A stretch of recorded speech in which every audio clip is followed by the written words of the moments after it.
No, there's a microphone. Good morning, everyone. I'm so glad to be here today, and I just wanted to thank the Columbia Global Centers for bringing me down here. This is my first trip to Brazil.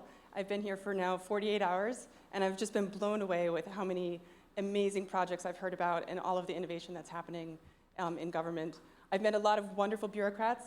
I'm a proud bureaucrat myself, as Bruno pointed out, and I think this is one of the first things we need to do is make government something worth working for. We need to be proud of the fact that we are civil servants and public servants, and let people understand that it's not just people sleeping at their desks or reading the newspaper, but we're actually working hard on behalf of citizens.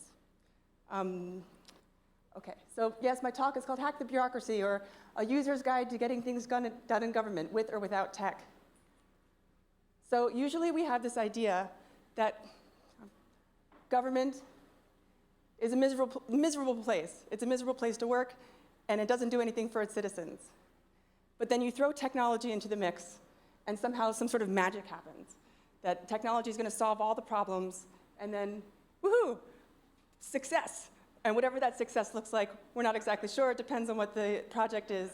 But technology is often looked at as this sort of silver bullet, this magic tool that will change everything. So we're going to look at some ways that technology can help with hacking the bureaucracy, with helping getting things done in government. But there's also another way that we get things done in government, with people. People, this is my superhero bureaucrat over here. As I said, I'm very proud of my job, both of my jobs, teaching and working as a government official. But at the end of the day, nothing happens without people. Nobody can use the tech without the people who know how to implement it well. So we need them, and we need them to feel proud and empowered and strong. So I want to talk a little bit about the history of this. When I worked at the State Department several years ago, my boss, Richard Boley, and I worked on this project called Hack the Bureaucracy at the South by Southwest conference in Austin, Texas. And this was when I was working at this office called the Office of E-Diplomacy, which is the State Department's internal think tank for technology. And this is Richard Boley. He was my inspiration. It's just a chain of mentors and inspirers that go all the way through. And one of the points I'm going to make in today's talk is that we all need to find those people who inspire us for the days when the jobs are hard. Government is hard. There's no getting around that. So it's important to have mentors and inspirations, and he's one of mine. So what we're going to talk about today, the agenda. The first step to hacking the bureaucracy is to decipher the bureaucracy, to understand what it is and how we can make it work. We're going to figure out ways to make government work for you, not just working for government, but making government something that you can use to achieve innovation and projects that are beneficial to citizens and also maybe close to you personally. Knowing when to use tech and when not to use tech. Just because you have a tool doesn't mean it's the right tool, and it doesn't mean it's the useful tool all the time. And why it's worth it. I'm a big fan of singing the praises of government and government officials, so I'm going to do a little bit of that here today too. So in terms of deciphering the bureaucracy, why does this matter? And the reason is, I don't believe there's a map to government. We can draw organizational charts, we can try to make a PowerPoint presentation with lots of arrows and squiggles, but there's really no map to government. It's only a kind of code. I'll talk about that in a minute. How do we make government work for us? Again, it's the people. We have to think about not just the tools that we have, but what the people in government can do with those tools. When do we use technology or not? How do we know? There's two topics I'm going to touch on here. One is I call hammers and shiny things. Anybody who knows the expression that not just because you have a hammer doesn't mean everything is a nail. And the shiny things, technology is often the coolest thing in the room, and it's easy to get distracted by it. But technology can also be what I call a useful foil. It can be a useful distraction, and I'll talk about why. And why it's worth it. This is the first three lines of our Constitution, we the people. The Declaration of Independence of the United States. All of us have the people that we serve to kind of keep us inspired and hopefully remind us on a daily basis why the work that we do matters. Okay, so step one. People have tried to map the government. Sometimes it looks like this. Sometimes it looks like this. and sometimes it looks like this. Every time I've seen a PowerPoint presentation of someone trying to quote-unquote map government, it looks like one of these, and it just makes me want to cry.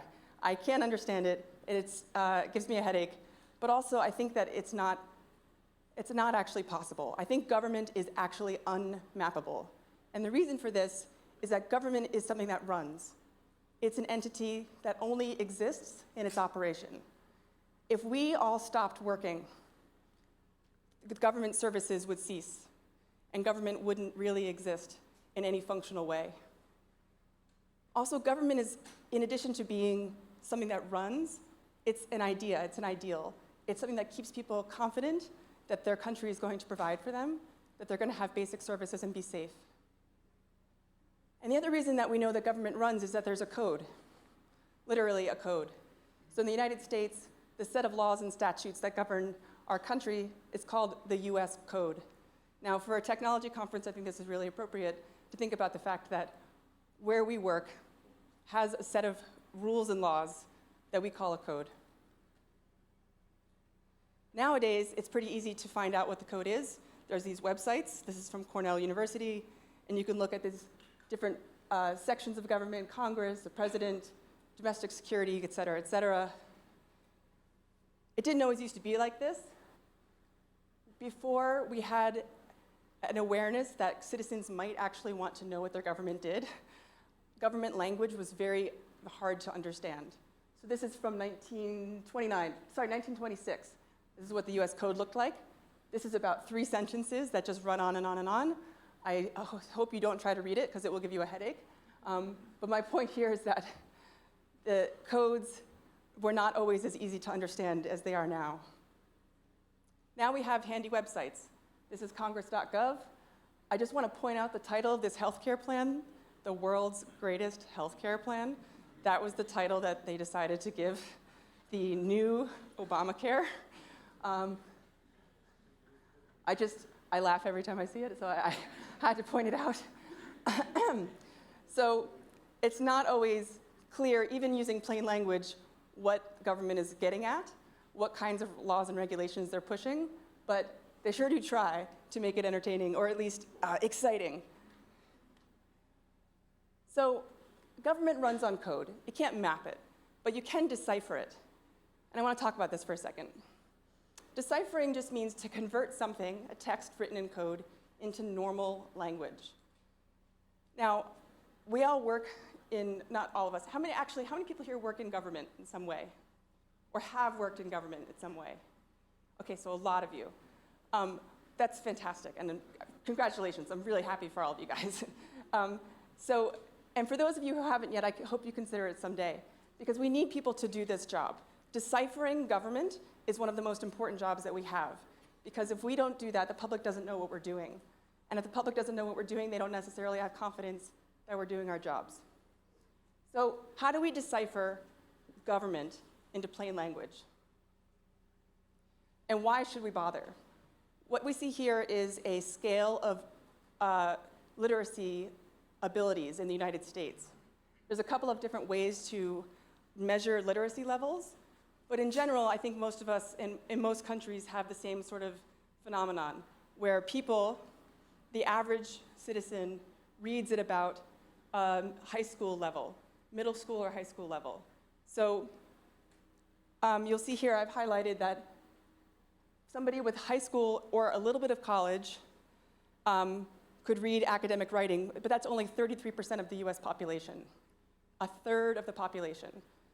So if we want to make sure that everybody in a society understands what government is doing, we need to get even simpler. We need to take language and move it from the academic or government standard into even more basic language. A lot of newspapers are written at this level on purpose. We have, oops, let me go back to that. You'll see here, the New York Times is written at the 10th grade level, and something like Reader's Digest, which has the highest readership, is written at the 9th grade level. So that's the goal that we're going for, is 9th grade. A lot of famous authors have figured this out already, and these famous authors in the United States write at the 7th grade level. So that includes Stephen King and John Grisham and Michael Crichton and a bunch of others. Now, this is really difficult for most of us for a couple of reasons. We all have to go to college to be able to qualify to work in a position in government. Very often we have to go to graduate school, have a master's degree, have a PhD, have a law degree. We are taught and trained to write in complex language. We are taught to understand nuance and subtlety and to express ourselves with nuance and subtlety through complex language. So to unlearn that is challenging for most of us. I don't know if anybody's ever tried to write, I'm sure we all have at some point, to convert what could be maybe a 5-page memo into a 2-paragraph summary. It's really hard. It's much easier to write long than to write very brief and contain all the points. So I'm going to talk about a trick that I know in a second. But first, this is another one of my heroes, Mark Twain. He's an American author. And this is one of his pieces of advice about how to write in plain language. He says, when you catch an adjective, kill it. Don't kill all of them utterly, but kill most of them, because then the rest will be valuable. Words weaken when they are close together. Adjectives weaken when close together, but they give strengths when they are wide apart. So Mark Twain was the master of writing in plain language and reaching a huge swath of the American populace. He wrote very, very simply, but he was far from a simple person. He had very complex ideas, and his essays are still celebrated in the US. So this is one of the ways that I learned how to do this. This is another one of my inspirations, this guy named Randall Munroe. He is a roboticist, was a roboticist at NASA. You can imagine that if you are designing robots for NASA, you're dealing with a lot of technical information on a regular basis. He got really tired of not being able to explain to people what he did. So he wrote this book called Thing Explainer, complicated stuff in simple words. And he drew sketches of a lot of complicated engineering projects and described them using only the 1,000 most common words in the English language. So this is the International Space Station, which he calls the shared space house. Now, everyone can understand what a shared space house is, and every piece of description here is written in plain language. Instead of talking about a docking station, he calls it a space boat door. It's a little ridiculous, but you'll get the point. This is another example. Instead of calling what we're made of cells, he calls them tiny bags of water that we're made of. So it's a very fun book, it's a very funny book, but it also proves this really interesting point that even something as complex as the space station, as nuclear physics, as cellular biology can be explained in very simple language accurately. He created a tool to test himself called the Upgoer 5 text editor. The Upgoer 5, it was his word for a rocket. Upgoer, goes up, so it's a rocket, it goes up. And he created this program where only the 1,000 most common words in the English language would be accepted into this program. This is a website, anybody can go there. If you just type in Upgoer 5 text editor, you can find it. So I want to look at 2 examples of really common terms that we think we know the meanings of, but actually are not necessarily obvious. The first is government. We all know what government is, we work in government. But if somebody asked you, what is government? How do you explain it? How do you make it relevant to a person who may not really understand what happens there?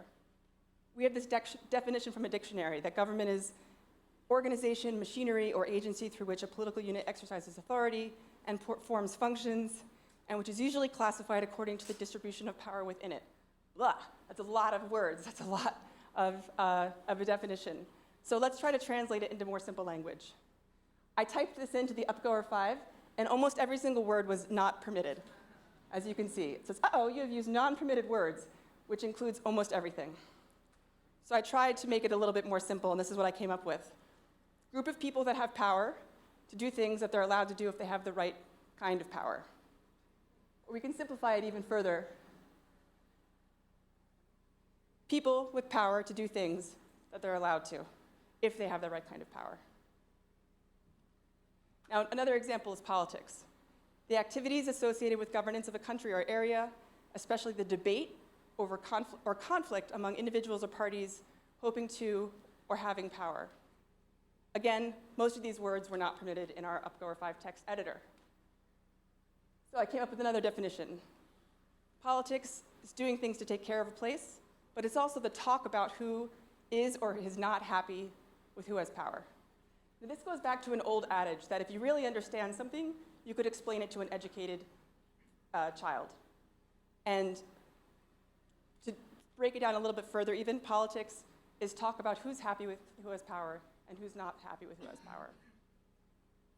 Now, one of the reasons that I do this exercise, and to break it down even further, to sum it up in a Twitter bite, if you may, government is the power to do things if you're allowed to, if you have the laws and regulations that support it, and politics is who has power. Pretty simple. This is an exercise that I make my students do with a project. I have them take a policy document and translate it into plain English using this tool, and they all think that's very strange, but then once they do it, they say, wow, that was actually really fun, but really difficult. Translating things into plain English, or plain Portuguese, or plain language, whatever language it is, it takes effort, and it takes desire to communicate. Because ultimately, communicating with the public, you have to want to do it. We can all put out policy papers that make sense to us, but nobody else. But if you want people to understand, you have to meet them where they are. You have to think about, who's my audience? If they can only read at the 5th grade or 7th grade level, I have to find a way to communicate to them at that level. So that's deciphering the bureaucracy. It's just translating complicated things into simple language. One of the other advantages to doing that is that it can help you see your own projects with fresh eyes.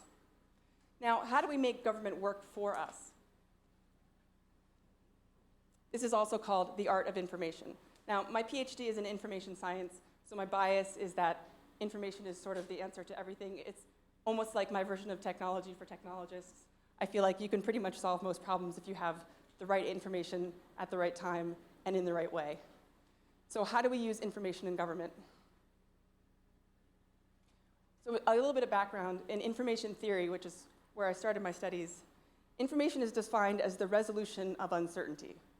So if something is unknown or unclear, you want to resolve that. You have to find information to make that happen. And this is someone, Claude Shannon was the father of information theory. He was the first person in this treatise called Mathematical Theory of Communication who came up with this idea of the signal to noise. Has anyone heard of that phrase, signal and noise? Nate Silver is a famous American author who wrote a book called The Signal and the Noise. And what it really talks about is the fact that we try to communicate information, but things get lost. Things get lost in the process of communicating, or things actually get lost in transmission.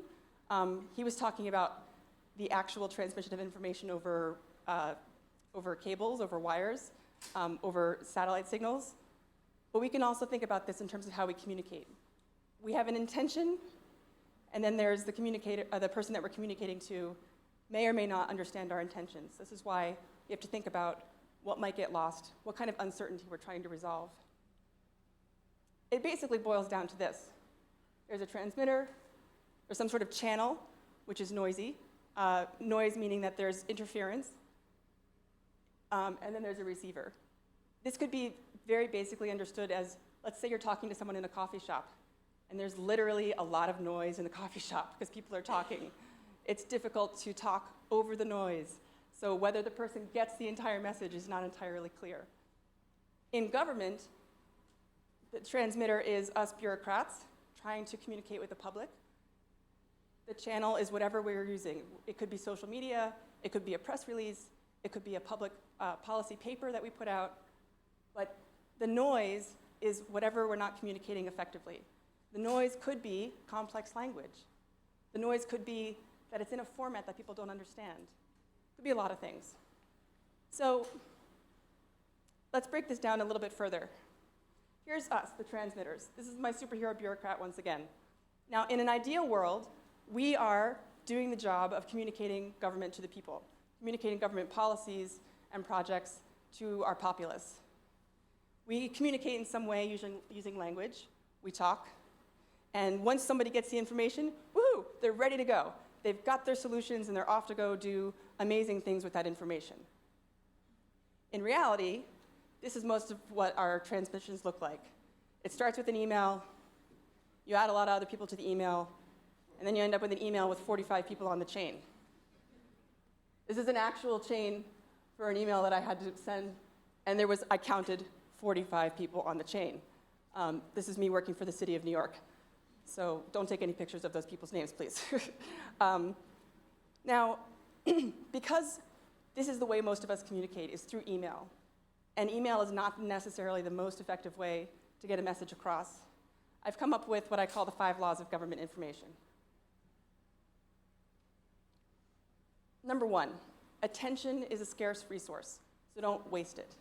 Whether you're talking to your boss, who could be the Secretary of Education, could be the president, it could be the mayor, it could just be your supervisor, it could be a colleague who is working on a project with you, it could be the public who is going about their day and doesn't have a lot of time to think about what's going on in government. Remember that attention is a scarce resource, and think about how to use it as effectively as possible. This is a screen capture of a graph of how many emails we receive on an average day.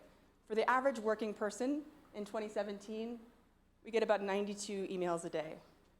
Of those, 76 are legitimate and maybe 16 are spam. This is on average. I'm a press secretary, so I'm signed up to 100 distribution lists, so I get more like 400 emails a day. A lot of them I can ignore, but I still have to sift through them. Some of us get fewer. If you are one of those lucky people, congratulations, because you have a much easier inbox than most others have to deal with. But we get a lot of information today is the point. We only reply to about 1/3 of them on average. As I said, a lot of it could be spam, could be distribution lists, could be things that you're informed of but you don't really need to take action on. But there's still a lot of information being transmitted in written form, which is, again, why I talk so much about writing things in plain language and really simply and clearly. And this is another point about attention. If we get an average of 122 emails a day that we're sending and receiving, we're also dealing with about 85 texts a day, 3 hours that we spend in meetings, and 5 phone calls. So that's 212 units of communication, 3 hours of which is face-to-face. And this is what's considered to be the average in an 8-hour workday. I don't know anybody that actually works 8 hours. Most people I know work a little bit longer than that. And then when they get home, they're also checking their emails, and then they're texting their friends, and then they're calling their families, et cetera, et cetera. So I think this is actually a pretty conservative number. Now, if we had 212 points of communication in person, this is what it would look like. If you walked into your office and saw this many people standing there waiting to talk to you, you'd probably have a heart attack. I would have a heart attack. But that's essentially what these kinds of communications are. They're human beings attached to an email, attached to a text message, attached to a phone call. And they all have some sort of need or intention. Using that communication opportunity is very precious. So we have to be very mindful that their time is limited, your time is limited, and then you have 211 other people to get to. So this is one of the other reasons why it's really worth training yourself to speak in plain, simple language and keep communications short, brief, and to the point. One of the reasons I talk so much about communication in government, not just because I'm a communication professional, although that's my bias, is because information is our currency. It is the lifeblood of government. It is what we talk about when we make policy. It is how we take in information from the outside world. It's basically, if we were to produce any sort of product, it would be information. So knowing how to use information well is extremely important. Number 2, your boss isn't a jerk. They're just busy. They're not necessarily a jerk. They might be, I don't know. But they're definitely busy people. So your job is to get him or her smart really fast. Everybody's boss wants one thing. They want to look good. They want their employees to help them look smart. So it's tempting in government, when we're all anonymous, essentially, to want to get credit for our work. Nope, you gotta set that aside. Embrace anonymity and just make your boss look good. Because eventually you're gonna be the boss. And eventually other people are gonna be making you look good. It's all part of the cycle. You gotta put your ego aside. So what does this mean? This means, well, if you have a proposal, don't give them this. This is 4 proposals. They're brilliant ideas. These are mine. So they're just brilliant ideas. I actually wrote this, and it was because my goal was to get it all on one page. Obviously, there's a lot of spelling errors and grammar errors here, but I was like, I got my proposals on one page. My boss is going to love me. My boss took, this is when I was very new in government. My boss took one look at this and said, I'm not even going to look at this. I just go away and come back with something better. And I said, yeah, but the ideas are so good. And he said, I don't care. Go away and come back later. And I have 5 minutes to look at it, so go. So this is Alexis Wichowski, rookie government employee, and this is where I am now. I've figured out to use white space, use bullets, use bold, use highlights, underline things, make sure that I make it very, very clear what my boss has to do, where she needs to be, what she's expected to say, and if there's only 3 things, people like remembering things in 3s, if there are 3 points that she has to make in her speech, this is what they are. And so every time I give her a document to go to a speech or a presentation or a conference or a meeting with the mayor, I give her a sheet that looks like this. And she's very pleased with it. And I'm now embarrassed at my earlier work, but not so embarrassed that I can't share it with you. Hopefully you won't make the same mistakes that I make. Okay, number 3, information is a kind of art. You need to figure out how to edit ruthlessly and present perfectly. Now, editing is really hard because you're taking work that you've done, spent a lot of effort on, and maybe you've come up with the perfect metaphor or that perfect turn of phrase. You've used a thesaurus and found like all kinds of great adjectives to describe what you do, and then you realize, I just wrote something 17 pages long or 4 pages long, and I need to put it into a paragraph. So you need to be really ruthless with yourself when you edit. And here's the reason why. This is almost unbelievable, but this is what the statistics report. Nielsen, which is a very well-respected surveying company in the United States, put out their quarterly report for the fall of last year and showed that we consume on average 10 hours and 39 minutes of information a day. That's longer than a work day. So it kind of makes sense. If you think about the fact that you're taking in all of these emails, you're in these meetings, you're having phone calls and texts, that big picture I showed you with 212 people in the room, you can imagine how you'd be consuming information for 10 hours and 39 minutes a day. If you're consuming this much information, your appetite for a long, drawn-out document is very, very low. So this is where I turn to another one of my inspirations, George Orwell. Most people know George Orwell for his book 1984, but he was also an essayist, and he wrote this incredible essay called Politics in the English Language. And he had rules about how you're supposed to write in politics. Never use a metaphor, simile, or other figure of speech, which you are used to seeing in print. In other words, avoid cliches. And number 2 and 3 are really the points I wanted to make here. Never use a long word when a short one will do. And if you can cut a word out, cut it out. This is very hard to do, as I've said. But once you start doing this, it becomes almost a game. How short can I make my sentence and have it still make sense? How efficient and economic can I be with my language? And this is a great little essay. I highly recommend reading it. It takes about 10 minutes to read because, as you might not be surprised, he's a really good writer and doesn't use long words. So it goes very quickly. Now, another rule is to make something a fire. Don't set anything on fire. So this is just a metaphor. What I mean is, you can make something urgent if you present it in such a way that it seems urgent. Because attention is a scarce resource, it's very difficult to get the person in charge of a decision-making process to focus sometimes on your project, especially if your project isn't a crisis. A lot of government operations run on crises. It's responding to what we call the fire under their nose, the crisis of the day. Now, crisis can be great because it gives you an opportunity to get everybody focused on one thing. But what if you want to do something that's not a crisis? How do you get someone's attention? So I'm going to give you an example without turning off the slides, which I just did. OK, got it. Whew. That was our technical difficulties of the show, and hopefully that will be the only one. All right, thank you.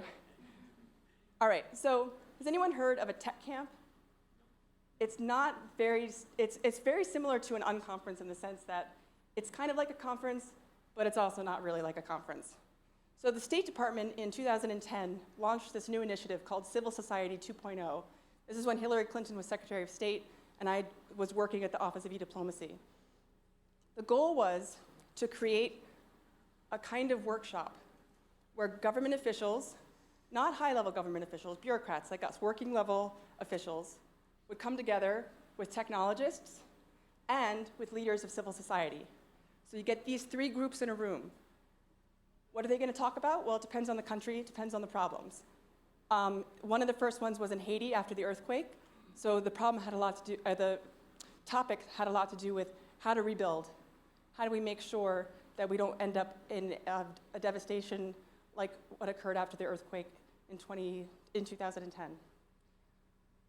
But it's also a way to get people to focus, to connect with each other. So people in the technology sector may be working on, for instance, better educational tools.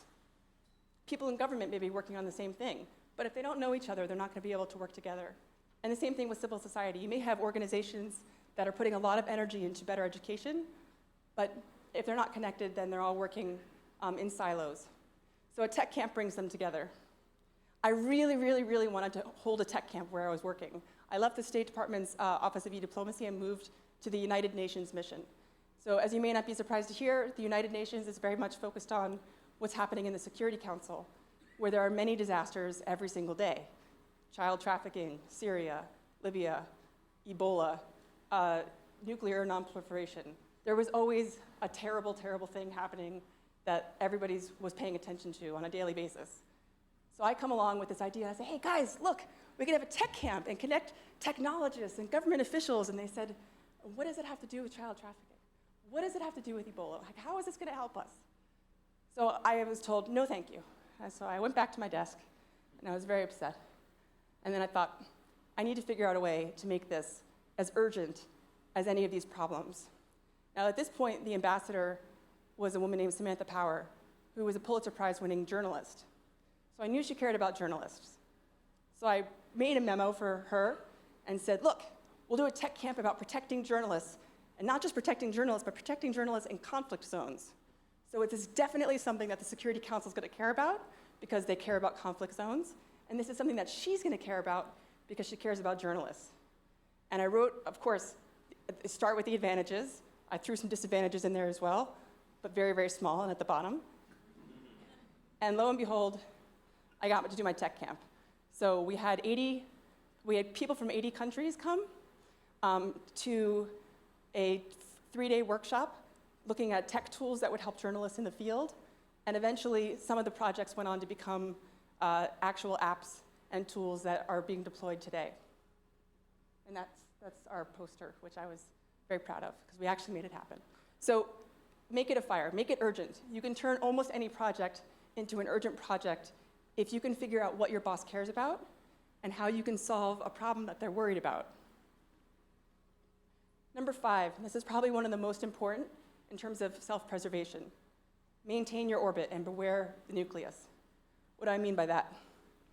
So here we have an atom, and electrons move back and forth between the different shells. But the closer you are to the center, the more energy you're going to give off. Meaning the closer you are to the nucleus, the more energy you're expending. The nucleus here is whoever has the most power. It may be the mayor, maybe the president, maybe the secretary of your agency, maybe the director. The person with the most power is consuming the most energy of everyone around them. And rightfully so. They have a lot of work to do, and so they demand a lot from people that work for them. But it can be very draining. I don't know if anybody here has ever worked on a political campaign or worked for somebody who was running for office, or in an agency where somebody was running for office. It can be very draining to be close to somebody in power. So to protect yourself so that you don't burn out, keep your distance. Stay close enough that you can have an influence on the decision makers, but just far enough away that you don't get sucked into that vortex of energy in the center. So I think that the second orbital shell is probably the ideal place to be, because you're still in the game, but you're not being sucked into the center and being depleted of your energy. So moving on, how do we use technology? Where does technology come into all of this? Obviously, I talked about our neat little tool, the UpGo 5 text editor. It's very handy, but that's not really what we're talking about when we talk about technology in government. So hammers and shiny things. I'll get to that in a second. So we have an idea of what kind of technology we want. And it looks something like this. It's like what we see in the movies. We've got this cool globe, and there's a control center and a command center, and everybody's got gadgets and devices, and it's sort of like, we're all working in a science fiction film. This is what I think we all dream of when we think of technology in government. But in reality, this is the technology that we have. We have a lot of paper, we have a lot of pens. This is my notebook. That's my terrible handwriting. But this is the technology that I use more than anything else on a daily basis. But of course, I also use computers. My computer's not this old, but it's not much better. The State Department, a fun fact on the side, the State Department was the only reason that Wang computers existed for several years in the 90s, because it had a contract that they weren't able to give up. And so it was running on extremely old machines and propping up this company that was completely outdated. And this is what the computers looked like. Fortunately, it's before my time. Okay, so moving on to the point. There's an expression in English, when all you have is a hammer, everything looks like a nail. If you have technology, it's easy to think that technology is going to solve all your problems. That's just not the case. The key is figuring out what problems it can solve and how to use it well. The other point about this is that cubicles produce emails. And I'll tell you how these are related. Here's my cubicle. This is the day that I moved in. It's never this neat. It was neat for exactly one day. It is exactly this big, which means that if you step out of the frame, I'm now in the hallway. If you step out of the frame the other way, I'm at somebody else's desk. So I work in basically a 3x3 box. So I can't invite anyone to come talk with me in my cubicle. I can't have 5 people come talk with me. I can't have 45 people come talk with me. If I want to communicate with more than one person, even one person, I have to send an email, is pretty much how it works. So emails become the technology tool that we use most often, even though sometimes it's not the most effective way to communicate with people. This is, as I mentioned before, an email chain with some 45 people on it. This was an unnecessary number of people to be on the chain, but nobody wanted to be left out, so this is what happens when you can't just have conversations with people one-on-one. Everybody gets included, your email box gets clogged, and you get overwhelmed. So instead of using email just because it's there, instead of using email just because it's easy to CC everyone, you got to find the gate people. And this is what I say here when shiny things don't talk. The technology itself can be really useful, but it's not going to have a conversation with you. Email, you can have email conversations, but they're not in real time. Now, some government agencies are very modern and use instant messaging. I'm not even there yet. That's how old the technology is where I work. We don't have instant messaging. So really, we're talking about asynchronous conversation. And sometimes you just need to have conversation in real time. So what I mean about gatekeepers. Here's an organizational chart. It doesn't even matter what company this is from. We all can recognize that it's kind of the hierarchy that we're used to. There's somebody at the top. There's a bunch of leaders in green, and they all have their staff underneath them in the boxes. So if you want to make an impression on people who make decisions, you want to influence the decision makers, we often do this. We try to connect with these people, the people at the top and the decision makers who run all of the different teams. But you know who the really important person is? It's the secretary. It's the executive assistant. It's the scheduler. It's the person who's in charge of assisting the person in power. They typically know everything that's going on, and they typically know how to get on the radar of the person in power. This is a good person to become friends with. It's not saying that these people aren't important, but sometimes it takes getting out of your chair, going over to this person and saying, hey, you look like you could use a cup of coffee. Let's go get a cup of coffee. Or better yet, bring them a cup of coffee. Coffee is a magical, magical tool in government and life, but especially in government. It's sort of like, it's a gift that doesn't really violate any rules, so it works out really well. All right, and then this last point here is tech is a useful foil. Foil here meaning that it's a distraction. It's a way to get someone's attention to one place rather than the place that they should actually be looking.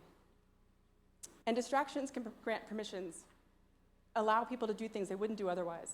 And I'll give you an example. This is Wikipedia. Everyone here knows Wikipedia, yes, right? This is our favorite term, bureaucracy. Here we are on Wikipedia's bureaucracy page. Now, Wikipedia bureaucracy page is almost irrelevant, but what I wanted to talk about was wikis in general. There's a lot of ways to share information in government, and a lot of times what we do is do it poorly by attaching documents to emails. It's an easy thing to do, but it leads to poor version control. You have to send back and forth multiple copies. Not everybody might be working on the same document. It becomes kind of a mess.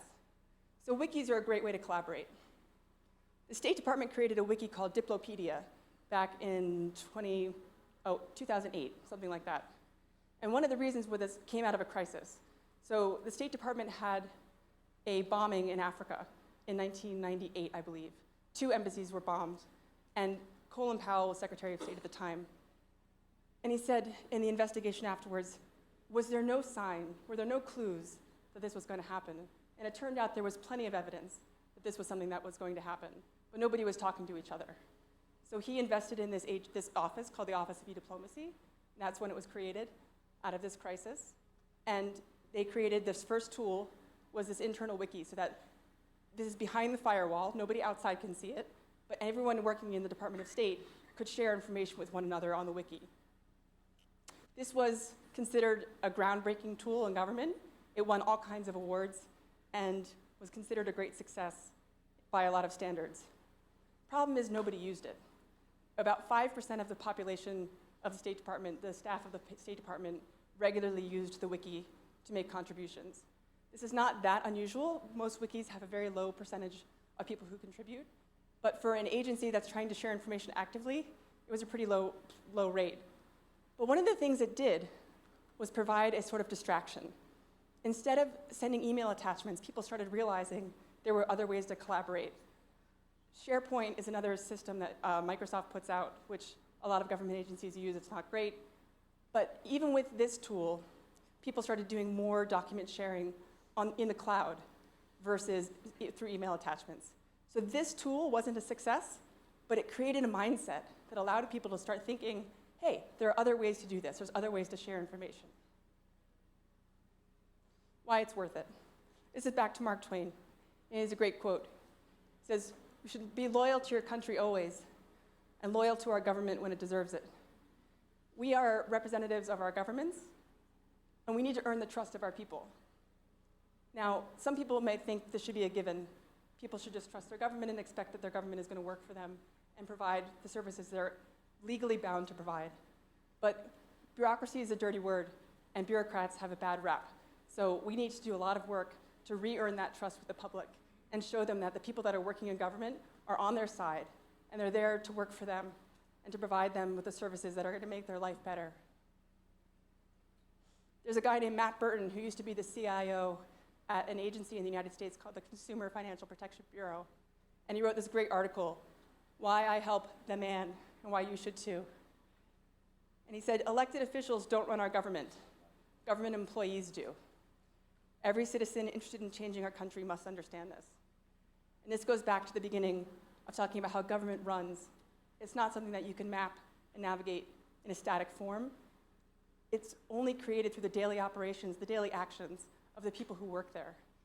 And the elected officials may be in charge of steering the ship, but all of the work that happens are the people on the inside, the officials. So we have a tremendous opportunity to actually make a difference. So thank you very much, and I'd be happy to have a discussion with your questions.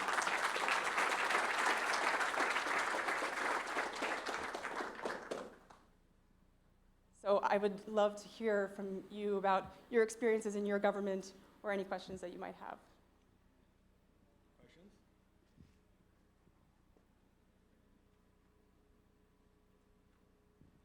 Or if you're a very brave bureaucrat who wants to tell a story of how you hacked your bureaucracy, that would also be great. Okay, Alexis, I have an idea. Yeah. What do you think if we have Guilherme have his keynote now, Yeah. and then the two of you can chat a little bit and chat with everyone? That sounds great. You guys good with that? All right. Okay, great. Thanks so much.